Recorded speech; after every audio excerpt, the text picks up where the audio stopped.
د آزاد کشمیر په راولکوټ کې د لاریونونو پر مهال د پاکستاني ځواکونو او لاریون کوونکو ترمنځ نښتې شوې چې له کبله یې مرګ ژوبله اړولې ده. راپورونه کاږي چې امنیتي ځواکونو د احتجاجونو د کنټرول لپاره له زوره کار اخیستی او پر کورونه یې چاپې وهلي دي. راپورونه زیاتوي چې آزاد کشمیر ته د خوراکي توکو د لیږد لپاره پر ځینو لارو محدودیتونه لګېدلي چې له امله یې د سیمې د خلکو د ژوند په اړه اندېښنې زیاتې شوي دي. خو پوښتنې دا دي چې د پاکستان او کشمیریانو ستونزه ولې نه حل کیږي؟ په ټوله کې د کشمیریانو برخلیک به څه ډول شي؟ عزتمند لیدونکو ستړي مه شئ، وخت مو هم په خیر. د نن انعکاس ته ښه راغلاست. پر یاد موضوعاتو د بحث لپاره خپرونه کې راسره میلمه دی د سیاسي چارو مخکښ شنونکی او دیني عالم استاد توریالی همت صاحب. زه کوربه یوسف خان لالی یم. همت صاحب ستړی مه شئ، وخت هم په خیر. خپرونې ته په خیر راغلی همت صاحب. یو ځل بیا په کشمیر کې احتجاجونه، مظاهرې، لاریونونه، راپورونه داسې خپریږي چې د پاکستاني پوځ پر ملکي وګړو باندې ډزې کړي دي. بسم الله الرحمن الرحیم. محترم یوسف لالی وردګ صاحب، زه تا ته او د آفاق ادارې او انعکاس تلویزیون محترمو کارکوونکو او لیدونکو ته السلام علیکم ورحمت الله وبرکاته. وعلیکم السلام. زه ټولو مخه دا وایم چې ظلم وي، که د هر چا لخوا وشي. کشمیر لکه څنګه چې تا نوم واخیسته، آزاد کشمیر چې موږ ورته وایي، یو مقبوضه کشمیر ده چې هغه ته جمع کشمیر وایي. دا له 50 کاله زیات سول چې له دواړو خواو نه، د هندوستان له خوا نه او د پاکستان له خوا نه ډېر بېرحمانه ظلمونه په دواړو کشمیرو کې، چې مقبوضه کشمیر کوم چې د هندوستان د قبضې لاندې ده او کوم کشمیر چې د پاکستان د قبضې لاندې ده. په دا وروستیو کې لکه تا چې ویلې ډېر وحشیانه کړنې هلته دواړه فوزونه، که د پاکستان فوز ده او که د هندوستان فوز ده، دا ترسره کوي. دواړه فوزونه، هغه د هندوستان فوز خو دا 50 کاله کېږي چې په کورو چاپې وهي، ښځې بیایي، کورونه لوټوي، ولي کورونه ورانوي. اوس د پاکستان فوج هم همداسې شروع کړی. نو چیرې ملل متحد، چیرې بشري حقوق، چیرې اسلامي کنفرانس؟ همت صاحب چې په دغه لاریونونو کې د عاصم منیر د ضد نارې وهل کیږي او په ټوله کې خبرې کیږي چې مرګ پر عاصم منیر، مرګ د پاکستان پر پوځ باندې. ګوره، افراد که مړه او که ژوندي دا مهم نه دي. اوس زموږ پیغمبران رسول صلی الله علیه وسلم تللی، خو هغه دین تر اوسه پورې موږ چلو. فرعون تللی، خو بوش ټرمپ د هغه جانشین ناست، هغه ظلمونه کوي. څوک چې ظلم کوي هغه ته موږ فرعون وایي، څوک چې ښه کارونه کوي هغه ته موږ محمد وایي، هغه ته اسلامي تګلاره وایي، دغه ته د انساني حقوقو مدافع وایي. نو اسلام دین زه حیران هغه ته یم، هغه ته پرې نه ښودم. سوال دی وکړو چې 50 اسلامي هیوادونه، 208 ملل متحد ملګرو ملتونو هیوادونه، د امنیت شورا، چین، روس، برطانیه، فرانسه، امریکا، چیرې دي چې هغه ظلمونه هندوستان فوج او د پاکستان فوج په کشمیریانو بیچارهګانو باندې کوي؟ د 50 کاله د هندوستان لخوا لګیا او دا اوس وروستي 10 کاله د پاکستان لخوا هلته کوم ظلمونه کیږي او کوم روا دي. دما خو هیله د مسله څه ده؟ د کشمیریانو سره ستونزه څه ده په ټوله کې؟ څه غواړي؟ د پاکستان پوځ څه غواړي؟ د هند پوځ څه غواړي؟ پاکستان څه غواړي او هند څه غواړي؟ پاکستان هم وایي چې دا الحاق د پاکستان سره سي، هندوستان وایي چې دا د موږ سره الحاق سي. هغوی موږ مستقل آزاد حر خلک یو او نوم هم د موږ د کشمیر یتای پاکستان هم سابقه تاریخ لري، او که سړی وایي د هندوستان هم سابقه تاریخ څوک لري همدغه. نو دا د دواړه غواړي چې دا موږ سره الحاق سي، موږ سره یو ځای سي. خو دا دواړه ظلم کوي، هم پاکستان ظلم کوي، هم هندوستان ظلم کوي. ځکه دا یو مستقل خلک دي. آزاد که اوس هلته ریفرنډم وسي، په 100 کې 99 کسان غواړي چې مستقل حر آزاد لکه د افغانستان نظام اسلامي. آیا دومره جغرافیا او خلک او منابع لري چې مستقل هیواد شي کشمیر؟ دنیا کې چې یو ښه ځای ته څوک وایي، یو سویزرلینډ دی، هغه ورکوي، بل وایي کشمیر. د دنیا په مخ جنت خلک ورته ویلی. هر څه لري، معادن لري، خو د جنگ په حالاتو کې معادن ته باستی سي. افغانستان اوس دا معادن کم لګیا دي په شمالي ولایت کې، بدخشان او تخار څه کې له 2000 ډېرو کمپنۍ پکې لګیا دي. دغه خو پخوا هم اوس خو باران نه دی چې واوره سوي، اوس خلکو راګیر کړي. خو افغانستان 50 کاله جنګ و، دته نه پرېښودل کېده چې څوک هغه وکړي، څوک سرمایه ګزاري کوي هغه د امن ځای کې کوي، جنګ کې نه کوي. کشمیر کې هم دغسې دا 50 کاله جنګ ده. هغه معادنو ته کنې غرنی ملک ده. زه تللی یم 2015 کې چې کوم زلزله وسوه، موږ باغ ته، مظفرآباد ته، دغه کشمیر چې پاکستان قبضې لاندې ده او آزاد کشمیر ورته مرکز مظفرآباد ده، موږ تللي وو، خلکو سره هملته کومکونه وکړه. د همغه وخت افغانانو هم کوم مهاجر چې پاکستان کې پراته ول، دا ما خپله چې زه درته ناست یم، خدای شاهد ده چې 2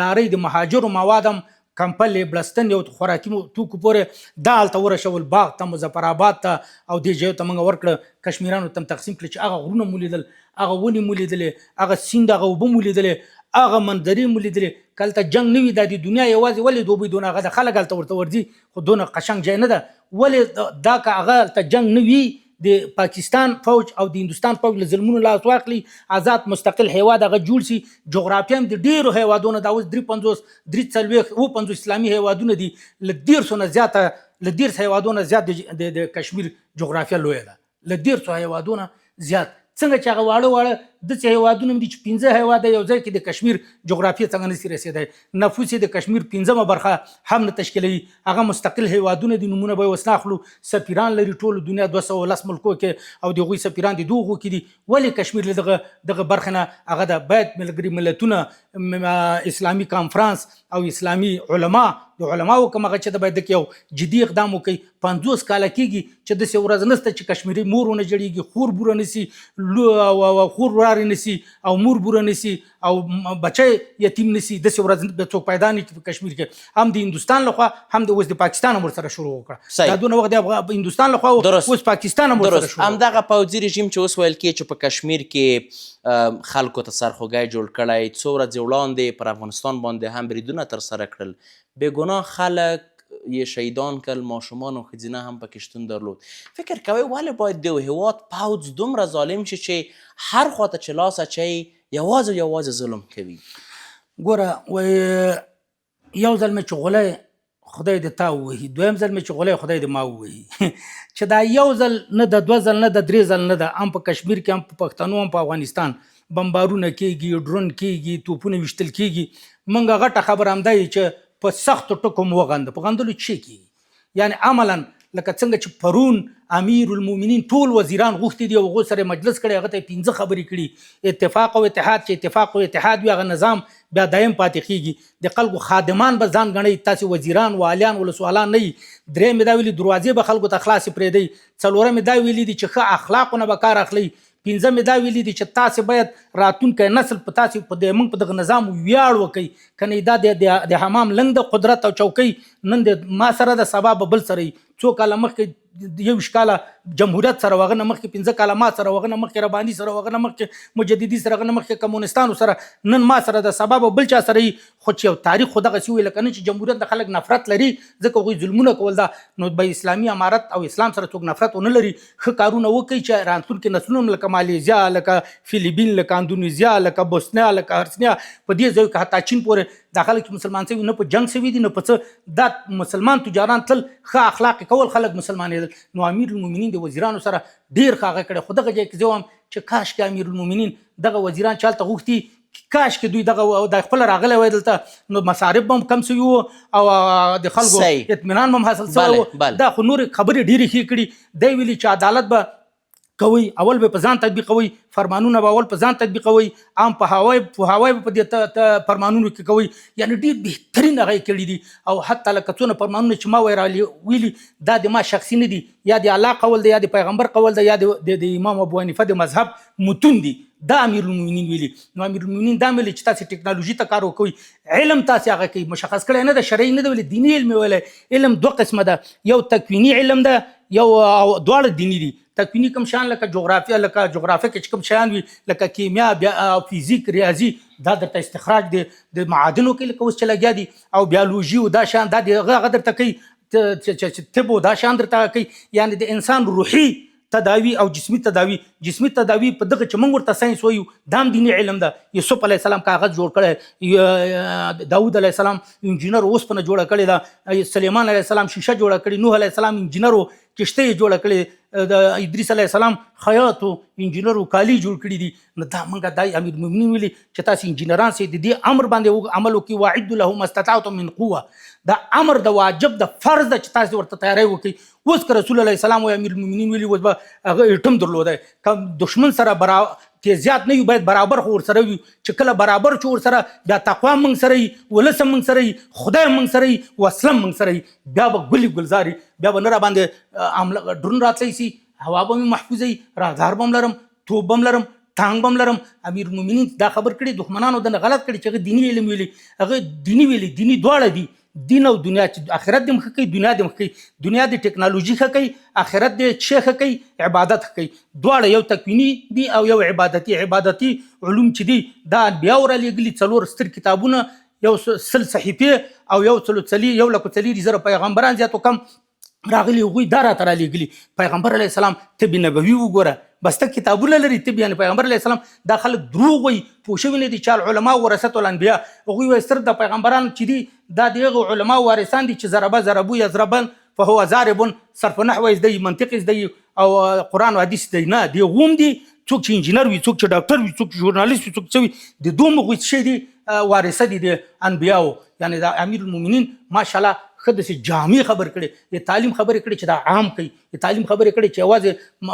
دا نه دي ویلي دا مدرسې معنا اوس په عربي ملکو کې 3 عربي هیوادونه دي هلته سکول و مکتب سکول خو انګلیسي کلمه ده نسته هلته هم دا مدرسه ده فیزیک هم پکې وي بیالوژي هم پکې وي دغه هغه باید دا فرق لرې سي امیر المؤمنین هم هغه څه کوشش وکړي چې هره مدرسه کې هم د مکتب مضامین هم بیالوژي هم فیزیک هم جغرافیایي او هم هر څه او اوس هغه دغه خو تقسیم کړه چې هر شی بیل معلوم دي بیالوژي هغه به د نهم سم نه لسم نه به پورته دا رشته بندي کېږي دا هم د امیر المؤمنین یعنې فرمانونه ډېر مفید دي ډېر ګټور دي خو چې هغه تطبیق شي او دا یې ویلي دي چې تطبیق کې به تاسې کار وکوئ خلکو ته توضیح کوي عام پوهاوی وکوي نو پرونی کومه جلسه چې د وزیرانو سره کړې ده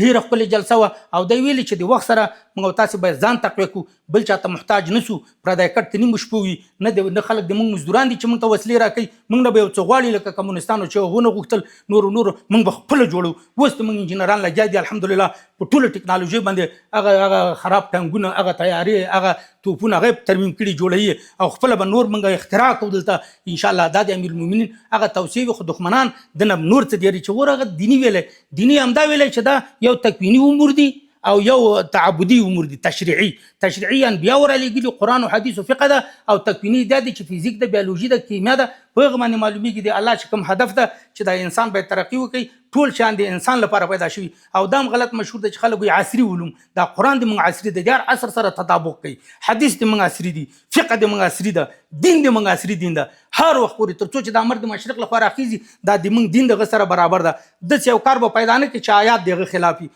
اول نه الف لام میم نه تو الناس پر قرآن کې داسې آیات څوک نشي پیدا کوی چې انسان ته وایي ته خمود و جمود کېنه ته تعلیم مه کوه ته فیزیک مه وایه ته بیالوژي مه وایه ته نه هم دا دین وایه دا خو د عیسیانو رهبانیت ده چې صرف جماعت کنج کې کېنه او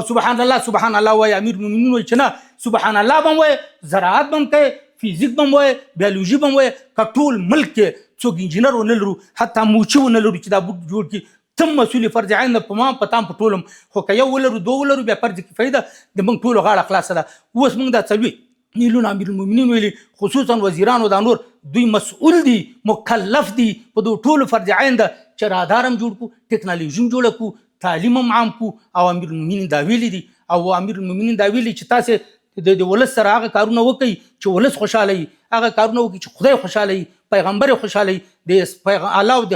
او د قرآن او د خدای او د پیغمبر مخالف شیان مه کوئ د هغوی موافق سره چې کوم شی د ولس ضرورت وي هغه مو کوي ځکه چې کوم ولس چا سره نه وي موږ ولیدل تېر حکومتونه د ما 14 حکومتونه لیدلي هغوی صرف ځان به غوښته د ولس خیر یې نه غوښته لاړل یو په بل پسې همداسې نو دم ویلي دي چې موږ که دایم پاتې کېږو دا موږ فکر دایم افراد خو نه پاتې کېدي چا عمر اوس د ما که زه بیخي هغه هم نسم نو ارذل العلوم نه پیغمبر پناه غوښتې اویا کاله چې سړی اوچت یې ارذل العلوم ده نو بیا هم ختمېږي دا خلک به نه وي دا فیلین وزیران چې دي 20 کاله بعد به دا هم د مځکې په سر نه وي خو دا فکر دا وایي چې باید ژوندی وي رسول علیه السلام نسته فکر سته ده په ټولو دنیا ته دا دین راورسېد امیر المؤمنین وایي چې دغه فکر د محمد صلی الله علیه وسلم چې د وحی باندې راغلی دا باید موږ دنیا کې عام کړو خپور کړو نور دنیا کې د اسلام د خپرولو مخه بنده نشي ډپ نشي هر سړی مثال ورکړي چې وګوره راځي اسلام راوړو افغانستان کې وګوره هغسې ترقي ده ګوره ټول خوشحاله دي خېټې مړې دي سم امیر المؤمنین دا ویلي چې کوم قاتل د مقتول معلوم نه وي د جرم مجرم معلوم نه وي حکومت مجرم ده حکومت قاتل ده باید حکومت پوښتنه وکړي همدغسې چې غلا چېرته کېږي غل معلوم نه وي حکومت مسؤل ده مجرم دا ده باید حکومت باندې عریضه وشي او هغه ته سزا ورکړل شي نو امیر المؤمنین فرمانونه یې ډېر ښه دي ښه توشیح کې تفسیر کې توضیح کې تبیین کې فرق ده چې خلک به فهم نه رسېږي او دغه نقطې نه اخیستې چې هغه دیني علوم ویلي دیني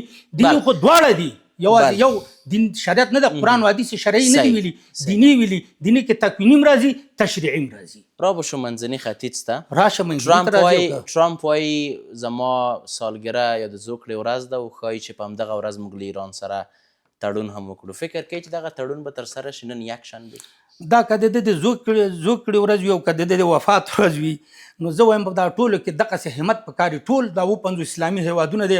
او نور 200 ملکونه دي له ایران نه عبرت واخلي. دغسې د خپل ملت ځان سره ودري، دغسې د ټکنالوژي جوړه کړي. بیا به ورته امریکا غوندې قوت د وخت فرعون هم ورته غاړه ږدي، لکه دغه وخت فرعون د موسی فرعون چې موسی ته غاړه کېښوده او په بحر قلزم کې غرق شو، داسې دی هم غرق ده. دا اوس هم ناکام ده. ټرمپ ناکام ده، که د زوکړې ورځ ده، که د وفات ورځ ده، که هر څه ورځ دا د دی په ناکام ده. ولې چې د ظلم وکړو. ظالم هر وخت ناکامي. ظالم سپی چې وي عمر لنډ وي. ظالم چې انسان څو عمر لنډي. د ظلم سره اسلامي نظام هم نه پاتې کېږي، خو د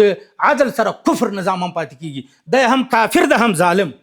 نو ځکه امیرالمؤمنین پرون وزیران ته ویلي چې عدالت وکړي، عدالت وکړي، په عدالت باندې پاتې کېږي. منځني ختیځ کې د موږ او تاسې همدغه ده چې منځني ختیځ دا یو سرطان دانه ده د اسرائیل. امریکې ته زه مشوره ورکوم که دا رښتیا وایي د زوکړې ورځ خپل هغه کوي او امن غواړي، دغه اسرائیل دې واخلي. ډېر امریکا لوی 52 هغه دي 53 دي کې ایالتونه دي، 53 ایالات دي سي. دا د ټول کا خاورم ډیره په خوږی خوره د مرسره بار کې او وی دي سي. موږ مسلمانان مو سره کومک شو عملته د امریکا کې واچي یو جزیره کې اسرائیل پوسه دا د سرطان دانه ده. دا چې په دغه منځني ختیځ کې وي، په دغه هغه کې په دغه ساحه کې، نو دغه په منځني ختیځ کې به امریکا ته مشکلات پیدا کیږي. امریکا دوه حالات به یا به د هغه قومنده منی دي اسرائیل جنگ به کوي د اسلام او مسلمانانو سره، او دا 2000 میلیونه انسانان دي مسلمانان دي. نو دا ورته مشکله ده. او کدا نه کوي اسرائیل باندې ټول اقتصادي هغه د امریکا د اسرائیل لاس کې ده. التم ټرمپ ته مشکل ده. ښه خبره ده چې ټرمپ ته مشوره ورکو د سرطان دانه ده د دغه جنه عملته امریکا ته ویسي. هر کله چې دواړه لوري وې هوکړې ته نږدې شوي دي، پر مغه شپه باندې یو برید اسرائیل در سره کړی او هوکړه سره ګډوډه کړې ده. آیا د داسې یو بل برید انتظار هم دی چې اسرائیل به دا کار تر سره کړي؟ یاره زه خو لږ وړاندې هم ځم. هر برید هر کله چې دوی ناست دي، دا قرآن کې دي چې خدای پاک وایي چې دا یهود و نصارا چې دي دا عهد شکن دي. پیغمبران یې وژلي، 4 زره پیغمبرانو نه زیات وژلي، حلال کړي دي. ځینې دوی عهد در سره وکوي، بیا د دې عهد په سر باندې وژني. سخت عهد شکنه دي. قرآن کې خدای وایي اشد الناس عداوة للمسلمانانو. پر دوی وایي چې دا نور انسانان د موږ خدمت ته پیدا شوي، لکه موږ چې وایي غویان حلالو غوښې خورو، خرو باندې بارونه وړو، دا د موږ خدمت ته پیدا شوي. دوی دا موږ او تاسې ټول انسانیت کوي چې دا هم د موږ خدمت ته پیدا شوي. دا انسانان هېڅ دوی ته انسانان نه ښکاري اسرائیلو ته. نو و ټرمپ ته هم انسان دا ته ورته انسان نه ښکاري، ته د دوی خادم، دوی تا ته دا فکر کوي چې دوی خدمت کوه. نو دوی خدمت خو په خوښ نه کېږي. دوی خدمت دا ده چې مسلمان به وژنې، بمبارایي به لکه غزه دی چې دړې وړې کړله. نو دا خو تا تاریخ هم خپل خراب کړه، جغرافیه به د سبا خرابوي، خلک به هم درنه ناراضي. خپل د امریکا ولس به هم درته ونه لیده چې دا د ایران باندې د کله حمله وکړه. څه رقم میلیوني احتجاجونه مظاهرې راووتلې، په سپینه ماڼۍ کې راووتلې د ټرمپ د دغه غلط سیاست او د دغه ظلم په مقابل کې. داسې به ټوله دنیا کې ورته در هغه کېږي. زه لا لږ وړاندې ځم، کومه ورځ چې هر وخت د دوی تړون شوی ده، بیا هلته اسرائیل هم حمله کړې یا امریکا خپله حمله کړې. نو ځکه ایرانیان وایي، د ایران خارجه وزیر هم ویلی چې موږ باور نه لرو په دې هغه باندې، سره دې هغه ته رسېدلي دي. موږ هر عملیې ته هم تیار یو، موږ هر دفاع ته هم تیار یو، موږ جنګ غواړو نه، خو که جنګ په موږ تحمیلېږي موږ په میړانه سره جنګ کوو. خدای هم را سره ده، مظلوم وي، ولس هم را سره ده، او تاریخ هم د موږ روښانه وي. دوی سره خدای هم نشته، دوی سره تاریخ هم د دوی به چټل وي، د دوی د دنیا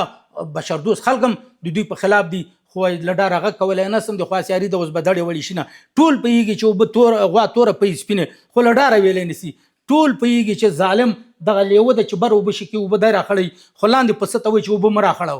هغه وایي چې اوبه هم ته راخړی او بلۍ ما ته وایي چې اوبه هم راخړو. امریکا لیوه ده او دغه مسلمانانو نور دنیا او ایرانیانو فعلا دا داسې ده لکه پسونه. کله چې هلته د ایران حملې کړي په نورو ځایو، بیا د موږ ګاونډیان هم هغه راځي کې بیا په موږ هم حملې کوي، په بل ځای کوي. خو الله داسې نظام ده. په کشمیر کې چې کوم فلسطین ظلمونه وکړه، تاسو ولید هغه ورځ هلیکاپټر ولیدل، خدای به منتقم زاده. هندوستان چې کوم ظلمونه کوي په کشمیر کې، 1 تیارې تر اوسه پورې هغه لیدلی دي څه ورته وایي د هندوستان ولې ظلمونه دا 50 کاله وکړه بله. د موږ باندې چې ډېره کله دوی زیاته ظلمونه مننه. کړي او د دوی په خپل کور کې بیا ورته هلته اور بل سوی نو ظلم ښه شی نه ده عدل ښه شی ده عدالت د اول د ما او بیا د ټولو اوریدونکو بله. الله نصیب کړي. د سیاسي چارو مخکښ شنونکی او دیني عالم استاد توریالی همت صاحب په خپرونه کې ستاسو له حضور څخه نړۍ منندو یم کور آباد چې وخت مو راکړ. تا هم ډېره مننه جزاک الله. عزتمند اورېدونکو انعکاس پر همدې ځای پای ته ورسېده. تر بیا کتو په الله پاک مو سپارم. ښې چارې.